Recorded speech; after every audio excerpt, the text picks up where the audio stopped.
বৰ্তমান চিলাপথাৰ নগৰত অৱস্থিত আছোঁ আৰু ইয়াৰ যি ভয়াৱহ ৰূপ লৈছে বানে, যেনে নেৰা নপৰা বৰষুণ চলি আছে দুদিন আৰু এদিন যদি এনেদৰে পানী চলি থাকে হয়তো এইখন জেগা সম্পূৰ্ণভাৱে ধ্বংস হৈ যাব পানীত। আপুনি কেমেৰা পাৰ্চনে মই এবাৰ ক'ব বিচাৰিম যে তানোক যে পানী যিভাৱে বহল গৈছে, আমি দেখিব পাইছোঁ এই পানীবোৰ যিভাৱে গৈছে মানুহৰ ভয়ানক ৰূপ লৈছে এই পানীত।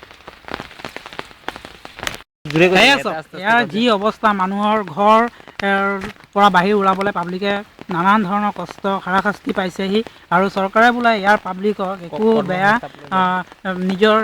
চৰকাৰে নিজৰ কিবা দায়িত্ব এই বস্তুৰ আমাৰ বান পীড়িত ৰাইজৰ কাৰণে কিবা দায়িত্ব থকা বুলি বা চৰকাৰে কিবা দায়িত্ববোধ কৰা বুলি এনেকৈ একো সা সুবিধা পোৱা নাই বুলি ইয়াৰ ৰাইজৰ একে দাবী যে আগন্ত বছৰলৈকে এনেদৰে কোনো বানত মানুহে কষ্ট পাব নালাগে বা গাঁওবাসী কষ্ট পাব নালাগে।